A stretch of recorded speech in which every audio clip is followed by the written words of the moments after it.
नमस्कार दोस्तों। आज मैं लेकर आई हूँ भूपेंद्र कुलदीप जी की रचना का पार्ट 5। उधर अनीता देवी का ऑपरेशन चालू हो गया था और 1 यूनिट खून लग चुका था।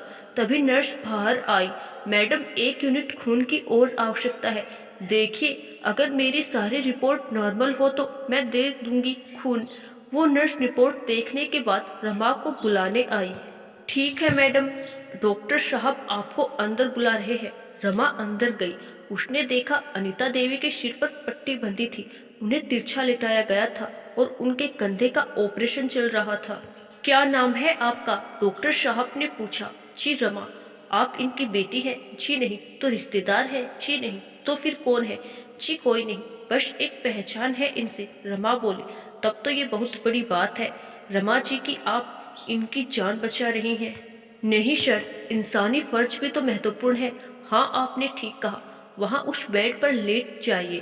नर्स, इनका ब्लड ट्रांसफर करो। अनीता देवी को खाना वाना कुछ खाई है कि नहीं? रमा जी आप? नहीं सर, दोपहर के बाद से कुछ नहीं खाई हूँ। अच्छा ठीक है, मैं कुछ मंगा देता हूँ। ऑपरेशन अब लगभग खत्म होने वाला था। रमा खून देने के बाद वही काफी देर तक लेटी रही।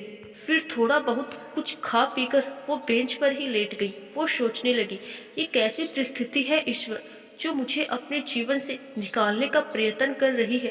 मैं उनका जीवन वापस लाने की कोशिश कर रही हूँ। ठीक है, कोई बात नहीं, मुझे तो अपना धर्म निभाना है। और फिर वो अनुज और मधु की माँ भी तो है। क्या वो किसी को बताकर नहीं आई है? क्योंकि अगर बताकर आते तो मधु या अनुज को खबर होती ही। यह सोचते सोचते ही उसकी आंख लग गई। सुनिए रमा जी, सुबह सुबह डॉक्टर ने आकर उनको जगा दिया। जी डॉक्टर साहब, क्या उनको होश आ गया? रमा ने पूछा। सुबह के 5 ही बजे थे अभी। हाँ, उनको होश आ गया है और मैंने आपके बारे में उनको बता दिया है और वो आपसे बात करना चाहती है। अच्छा ठीक है डॉक्टर साहब, मैं उनसे मिल लेती हूँ। रमा अंदर गई तो अनीता देवी ऊपर की ओर एकटक देख रही थी। अभी आपकी तबीयत कैसी है? रमा ने पूछा। अनीता देवी ने उसकी ओर देखा। उसकी आंखों में आंसू थे। उन्होंने उंगली से अपनी ओर आने का इशारा किया। रमा पास आई तो अनीता देवी ने हाथ उठाकर उसके गाल पर प्यार से फेरा। रमा को कुछ समझ में नहीं आया। आपकी तबीयत ठीक है कि नहीं? बिल्कुल ठीक हूँ बेटी, और ये सब तुम्हारी वजह से है। अगर तुम मुझे ठीक वक्त पर अस्पताल नहीं लाती, और उससे भी बड़ी बात, वक्त पर अपना खून नहीं देती, तो आज मैं जीवित नहीं बचती। डॉक्टर साहब ने बताया मुझे कि तुमने अपनी जान को खतरे में डालकर 1 यूनिट से भी ज्यादा खून दिया मुझे। मैं तो इस लायक भी नहीं हूँ कि माफी मांग सकूं तुमसे। किन शब्दों में तुम्हारा शुक्रिया अदा करूं बेटी? आज तुमने मेरी जान बचाई है। आज मुझे समझ में आ गया कि धन दौलत रुतबे की कोई कीमत नहीं इंसानियत के आगे। ये जानते हुए भी मैं तुम्हें पसंद नहीं करती। तुमने सिर्फ एक इंसानियत के नाते, और शायद इस वजह से कि मधु और अनुज की माँ हूँ, तुमने मेरी जान बचाई। मैं तुम्हारी ऋणी हो गई हूँ, क्योंकि तुम्हारा खून मेरे शरीर में दौड़ रहा है, और इसीलिए मैं तुम्हें आज उन बंधनों से मुक्त करती हूँ। जाओ और अनुज का प्यार स्वीकार कर लो। तुम मेरे घर की बहू बनोगी तो मुझे खुशी होगी। रमा की आंख में आज खुशी के आंसू थे। वे आगे बढ़कर अनीता देवी से लिपट गई। तभी फोन की घंटी बजी। रमा ने देखा मधु का फोन था। हेलो रमा, मैंने अभी देखा तुम्हारे ढेर सारे मिस्ड कॉल थे। कोई विशेष बात थी क्या? सॉरी, मैं फोन नहीं उठा पाई, सो गई थी। अब सब ठीक है मधु, रात को थी परेशानी। क्या हुआ? मधु ने पूछा। रात को तुम्हारी माँ मेरे घर आई थी, परंतु जाते वक्त एक बड़ा हादसा हो गया और वो सीढ़ी से गिरकर बेहोश हो गई। उनका सिर और कंधा फट गया था। रात को ही ऑपरेशन करना पड़ा। अब वो ठीक है।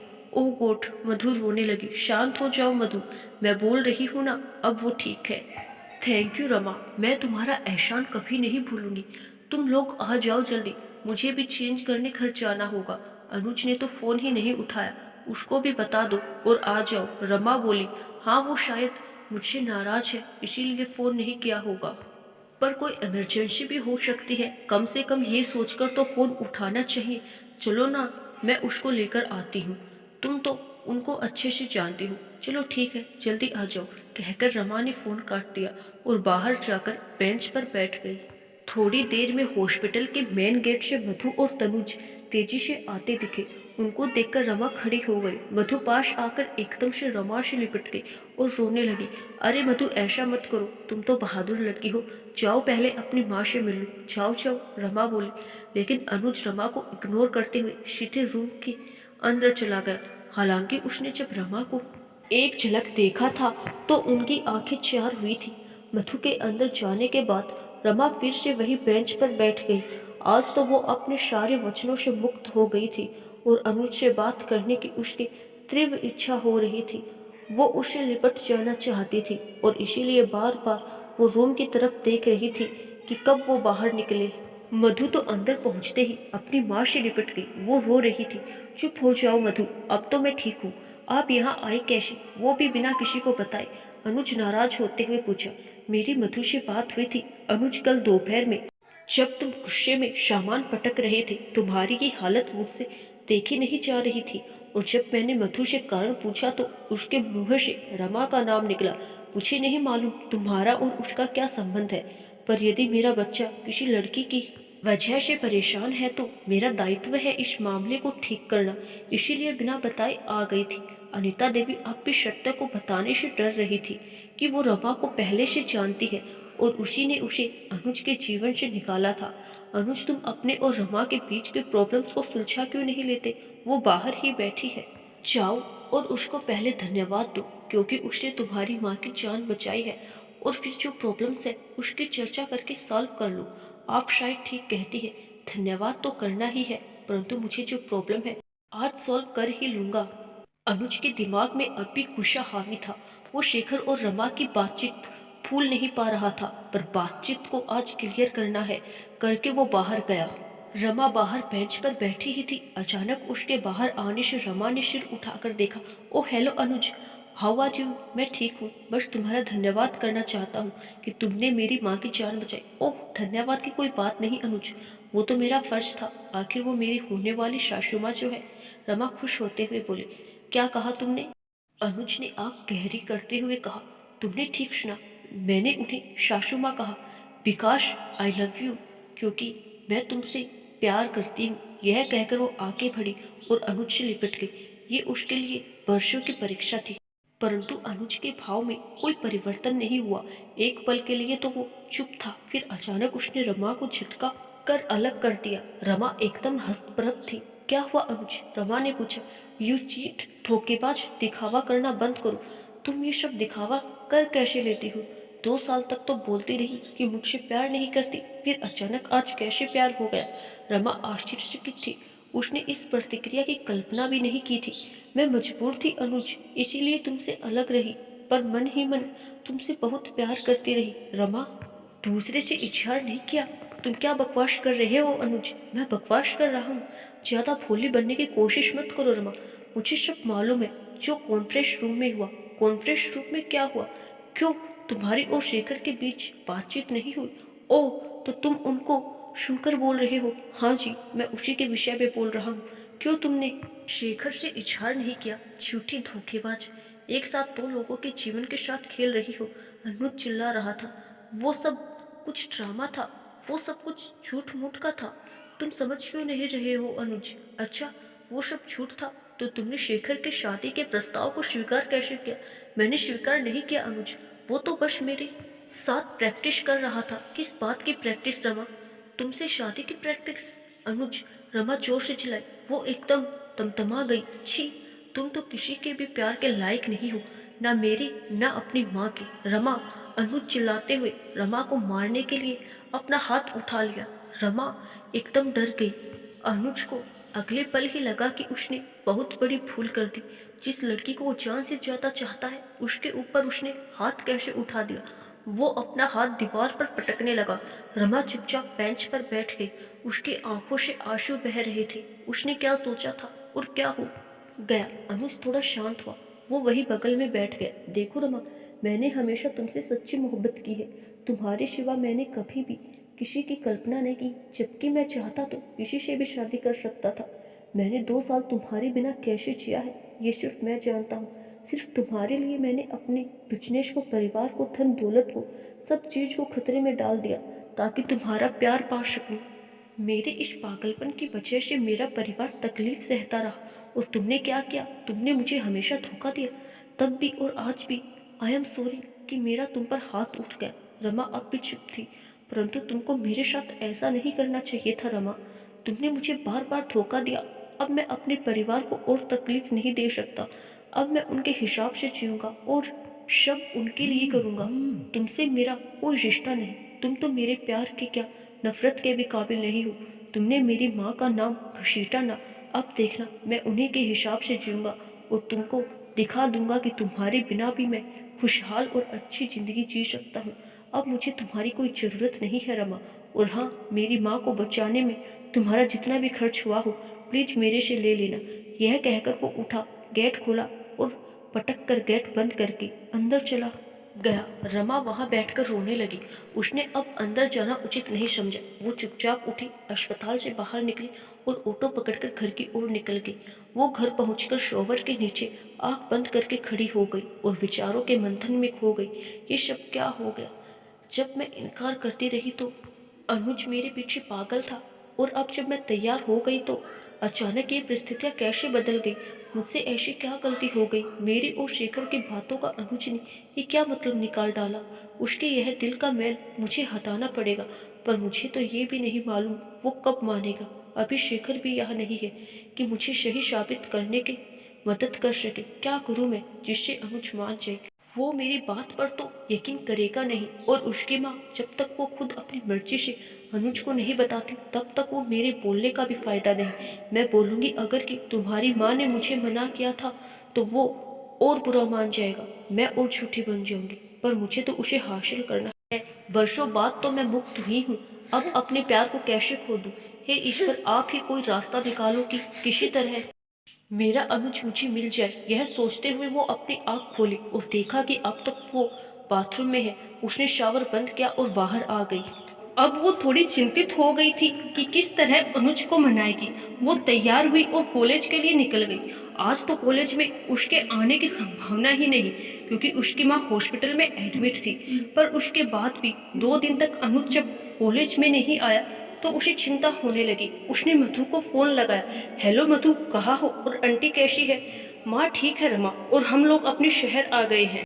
और अनुज, वो यहाँ है कि वहाँ है? वो भी यही है, पता नहीं कहाँ व्यस्त रहते हैं, पर 2 दिन से घर पर दिख नहीं रहे हैं। तुम्हारे और भैया के बीच कुछ अनबन हुआ है क्या? हाँ, थोड़ा बहुत, पर मुझे नहीं मालूम वो अगला कदम क्या उठाने वाला है, क्योंकि अब वो मेरे से एंटी हो गया है और उसको लगता है मैं झूठ बोल रही हूँ।